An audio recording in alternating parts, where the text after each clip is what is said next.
Bharatiya Janata party में रहते हुए जो तमाम कयास लग रहे थे समाजवादी पार्टी में आ सकती हैं अपर्णा यादव। शिवपाल यादव ने एक बड़ा संकेत दिया लोकसभा चुनावों के बीच में, जब मैनपुरी में प्रचार करते हुए नजर आ रहे थे, पत्रकारों से रूबरू हो रहे थे। उस दौरान शिवपाल यादव ने ये कहा, अपर्णा यादव मुलायम सिंह यादव की बहू है, सपा का परिवार है, हमारे संस्कार है और अपर्णा यादव का अपमान भारतीय जनता पार्टी में हो रहा है।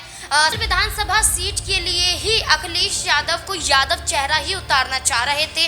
अब से कुछ दिनों पहले भी यही चर्चा थी कि परिवार का कोई चेहरा होगा, यादव चेहरा होगा, क्योंकि देखा जाए तो करहल विधानसभा सीट पर यादव समुदाय की आबादी लगभग 1 से 1.5 लाख के करीब बताई जा रही है और 1 से 1.5 लाख के करीब आबादी यादव समुदाय की ये दर्शाता है कि इसको साधने के लिए ऐसा ही चेहरा चाहिए। और तेज प्रताप यादव ने मैनपुरी से लोकसभा का चुनाव भी लड़ा है 2014 में। तो आप देखिए कि मैनपुरी का चुनाव यहाँ पर लड़ते हुए तेज प्रताप यादव नजर आए थे, चुनाव जीता भी था। उसके बाद कन्नौज लोकसभा सीट से भी 2024 के ही चुनाव में चर्चा थी कि वो लड़ते हुए नजर आएंगे, लेकिन अखिलेश यादव यहाँ पर आखिरी वक्त पर अपना नाम आगे कर देते हैं।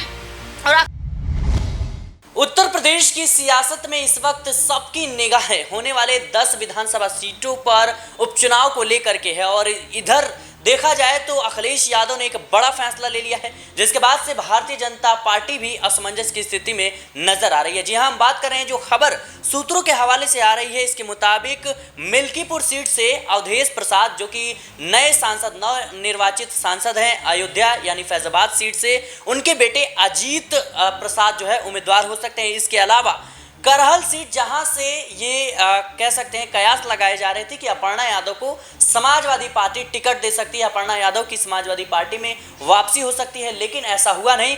करहल सीट से तेज प्रताप यादव का नाम लगभग फाइनल हो चुका है। तो क्या अब अपर्णा यादव पर भारतीय जनता पार्टी दांव खेलेगी? क्या अपर्णा यादव तेज प्रताप यादव के खिलाफ करहल सीट से चुनाव लड़ती हुई नजर आएंगी? क्योंकि करहल सीट समाजवादी पार्टी का गढ़ है और अगर गढ़ है तो परिवार के ही सदस्य को चुनाव लड़वाना होगा जिसके ताल्लुकात मुलायम सिंह यादव से हो। तो क्या अब कहीं ना कहीं जो पॉलिटिक्स है उत्तर प्रदेश में, जो परिवारवाद की पॉलिटिक्स है, वो कहीं ना कहीं भारतीय जनता पार्टी जो है उसको बखूबी निभाते हुए नजर आएगी?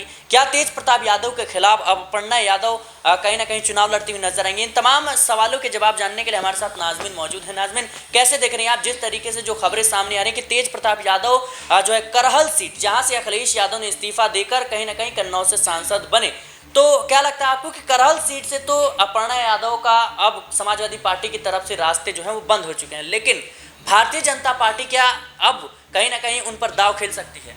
देखिए, मैं भी यही कहना चाह रही थी कि अगर तेज प्रताप यादव का नाम समाजवादी पार्टी की तरफ से आगे किया जा रहा है तो क्या यहाँ पर अब भारतीय जनता पार्टी अपर्णा यादव को मौका देगी? वो भारतीय जनता पार्टी जो अपर्णा यादव को लेकर 2022 से कोई भी विचार नहीं कर रही थी, लेकिन खबरों के माध्यम से बताएं तो अब समाजवादी पार्टी उपचुनावों को लेकर ज़्यादा सक्रिय नजर आ रही है। ये सक्रियता उनकी उपचुनाव से पहले नामों को चर्चा के माध्यम से देखी जा रही है।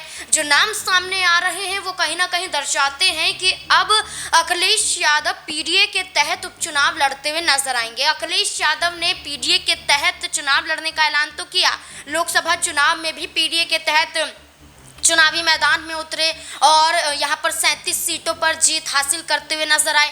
नेता प्रतिपक्ष जब वो चुनते हुए दिखाई दिए तो पीडीए से बिल्कुल इतर हटकर उन्होंने एक चेहरा चुना, ब्राह्मणों को साधने की भी कोशिश की गई।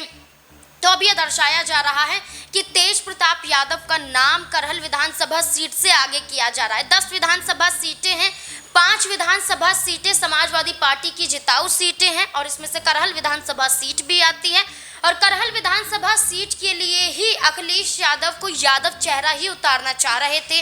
अब से कुछ दिनों पहले भी यही चर्चा थी कि परिवार का कोई चेहरा होगा, यादव चेहरा होगा, क्योंकि देखा जाए तो करहल विधानसभा सीट पर यादव समुदाय की आबादी लगभग 1 से 1.5 लाख के करीब बताई जा रही है और 1 से 1.5 लाख के करीब आबादी यादव समुदाय की ये दर्शाता है कि इसको साधने के लिए ऐसा ही चेहरा चाहिए। और तेज प्रताप यादव ने मैनपुरी से लोकसभा का चुनाव भी लड़ा है 2014 में। तो आप देखिए कि मैनपुरी का चुनाव यहाँ पर लड़ते हुए तेज प्रताप यादव नजर आए थे, चुनाव जीता भी था। उसके बाद कन्नौज लोकसभा सीट से भी 2024 के ही चुनाव में चर्चा थी कि वो लड़ते हुए नजर आएंगे, लेकिन अखिलेश यादव यहाँ पर आखिरी वक्त पर अपना नाम आगे कर देते हैं और अखिलेश यादव यहाँ से चुनाव जीत भी जाते हैं। तो चर्चाओं में देखा जाए तो तेज प्रताप यादव आप 80% समझिए कि तेज प्रताप यादव ही यहाँ से चुनाव लड़ते हुए नजर आएंगे। लेकिन अपर्णा यादव का क्या होगा? क्या भारतीय जनता पार्टी में रहते हुए जो तमाम कयास लग रहे थे समाजवादी पार्टी में आ सकती हैं अपर्णा यादव? शिवपाल यादव ने एक बड़ा संकेत दिया लोकसभा चुनावों के बीच में, जब मैनपुरी में प्रचार करते हुए नजर आ रहे थे, पत्रकारों से रूबरू हो रहे थे, उस दौरान शिवपाल यादव ने ये कहा अपर्णा यादव मुलायम सिंह यादव की बहू है, सपा का परिवार है, हमारे संस्कार हैं और अपर्णा यादव का अपमान भारतीय जनता पार्टी में हो रहा है।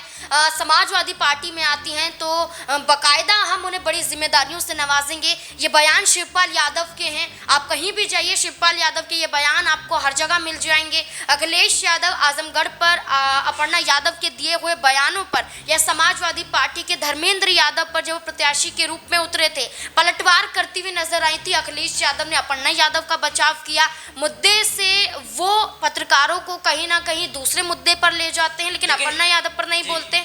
जी नाज़मीन, लेकिन देखा जाए तो तेज प्रताप यादव समाजवादी पार्टी की तरफ से करहल सीट से चुनाव तो लड़ेंगे, ये लगभग तय है। लेकिन अपर्णा यादव को क्या भारतीय जनता पार्टी अब मौका दे सकती है? क्योंकि परिस्थितियां जो हैं इस वक्त बन रही कि अपर्णा यादव परिवार के किसी सदस्य के खिलाफ चुनाव लड़ना नहीं चाहती थी और भारतीय जनता पार्टी चाहती है हमेशा से ही कि अपर्णा यादव को कहीं ना कहीं समाजवादी पार्टी के गढ़ से ही चुनाव लड़वाया जाए और कहीं ना कहीं जो समाजवादी पार्टी का कोर वोटर है उसको साधने का प्रयास किया जाए। और देखा जाए तो लोकसभा चुनाव के दौरान आजमगढ़ में चुनाव प्रचार के लिए भी गई थी वो धर्मेंद्र यादव के खिलाफ। तो क्या लगता है आपको कि अब मजबूरी जो है अपर्णा यादव की बन गई है कि परिवार के खिलाफ चुनाव लड़ना ही पड़ेगा और भारतीय जनता पार्टी ये बड़ा दाव खेलते हुए नजर आ सकती है? देखिए, हम कहते हैं ना कि राजनीति में कोई किसी का दुश्मन या कोई किसी का दोस्त नहीं होता है। राजनीति में अगर आप हैं तो आपको अपने परिवार के खिलाफ भी चुनाव लड़ना पड़ सकता है, जैसे कि अनुप्रिया पटेल और पल्लवी पटेल का उदाहरण उत्तर प्रदेश में सबसे बड़ा उदाहरण माना जा सकता है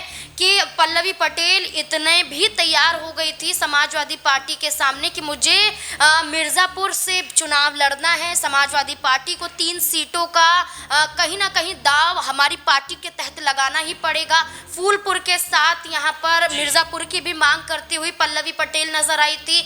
आप संघमित्रा मौर्य को देख लीजिए, पिता समाजवादी पार्टी के साथ जुड़े हुए थे स्वामी प्रसाद मौर्य, उसके बाद वो अपनी अलग पार्टी बना लेते हैं, लेकिन भारतीय जनता पार्टी के साथ जुड़ी हुई उनकी बेटी नजर आती हैं। तो परिवार है, लेकिन अगर आप राजनीति में हैं तो वही परिवार के साथ आपको लड़ाई भी लड़नी पड़ेगी।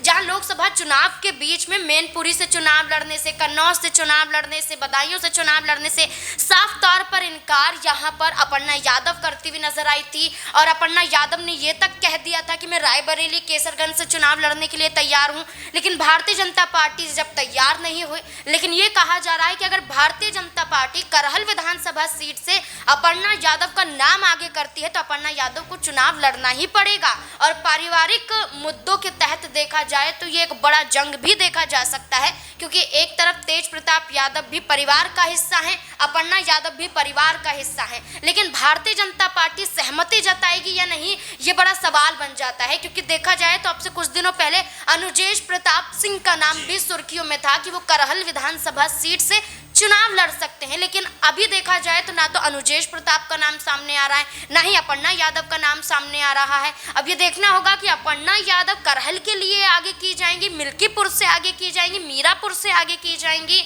या तमाम और जो 10 विधानसभा सीटों के उपचुनाव है उसमें आगे की जाएंगी। क्योंकि अपर्णा यादव के लिए ये आखिरी पड़ाव माना जा रहा है, वरना राजनीति में उनका सफर कहीं ना कहीं गायब होता हुआ जरूर नजर आ सकता है। तो क्या लगता है आपको कि अगर अभी भी भारतीय जनता पार्टी ने उन्हें उपचुनाव में मौका नहीं दिया तो विधानसभा चुनाव से पहले वो कहीं ना कहीं समाजवादी पार्टी में वापसी करती हुई नजर आ सकती है? देखिए, समाजवादी पार्टी में वापसी के संकेत तो सपा की तरफ से मिल रहे हैं, जैसे कि मैंने कहा, लेकिन भारतीय जनता पार्टी में रहकर अपर्णा यादव का कोई बयान सामने नहीं आया है या अपर्णा यादव की कोई प्रतिक्रिया सामने नहीं आई है जिससे सपा में उनकी वापसी होती हुई नजर आए।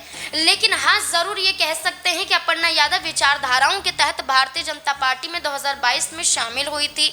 यादव चेहरा है, यादव चेहरे का इस्तेमाल भारतीय जनता पार्टी ने अपर्णा यादव के जरिए लोकसभा चुनाव में भी किया, 2022 के विधानसभा चुनाव में भी किया। 2022 के विधानसभा चुनाव की बात करें तब भी प्रचार प्रसार के लिए अपर्णा यादव आगे आई थी, प्रचार प्रसार करती हुई देखी जा रही थी। लेकिन परिवार के खिलाफ ना उतरना, परिवार के खिलाफ बयान ना देना, मुलायम सिंह यादव जो उनके ससुर हैं उनकी तारीफों के पुल बांधना, यहाँ तक कह देना कि आज उत्तर प्रदेश में यादव जहाँ पहुँचा है वो मुलायम सिंह यादव की देन है।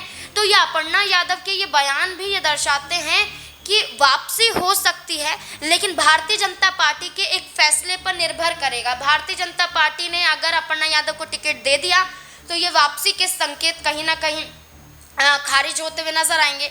लेकिन अगर मौका नहीं दिया तो 2027 का विधानसभा चुनाव आप अभी देखिए, 2024 चल रहा है, अभी कितना समय बाकी है और इस समय में राजनीति में उलटफेर का दौर तो चलता ही है। आज देखिए कितने ऐसे सांसद मौजूद हैं जो लोकसभा का चुनाव लड़ने से पहले ही, टिकट मिलने से पहले ही बगावत करते हुए भी नजर आए थे। अब भी चर्चाएं तेज हैं, जहां केशव प्रसाद मौर्य, जहां सीएम योगी आदित्यनाथ में ठनी हुई नजर आ रही है, बृजभूषण शरण सिंह बयान उप मुख्यमंत्री पद को लेकर दे देते हैं। तो ये तमाम कयासों का जो दौर है, जो नाराजगियों का दौर है, जो भारतीय जनता पार्टी में पड़ती फूट है, ये बताएगा कि अपर्णा यादव अब अपना अगला फैसला क्या लेती हुई नजर आएंगे। जी बिल्कुल, ये तो वक्त बताएगा कि अपर्णा यादव अपने राजनीतिक भविष्य को लेकर के क्या कुछ फैसला करती हैं। लेकिन अभी जिस तरीके से तेज प्रताप यादव का नाम सामने आया है करहल सीट से, करहल सीट जहां से अखिलेश यादव ने इस्तीफा दे दिया अपनी विधायकी पद से, उसके बाद से सांसद जो है वो बनते हुए नजर आए। लेकिन देखा जाए तो अपर्णा यादव पर अब भारतीय जनता पार्टी भी कहीं ना कहीं दाव खेलती हुई नजर आ सकती है, क्योंकि भारतीय जनता पार्टी का हमेशा से यह रूप देखने को मिला है कि कहीं ना कहीं समाजवादी पार्टी के अगर गढ़ में जो है सेंधमारी करनी है तो फिर उन्हीं के परिवार के खिलाफ जो है उनके पारिवारिक जो लोग हैं उनको चुनाव लड़वाया जाए, तो जाहिर सी बात है अपर्णा यादव एक बेहतर विकल्प के तौर पर जरूर मौजूद है। फिलहाल इस रिपोर्ट में इतना ही। देश और दुनिया की तमाम खबरों के लिए बने रहे नेक्स्ट 9 पॉलिटिकल बाइट के साथ।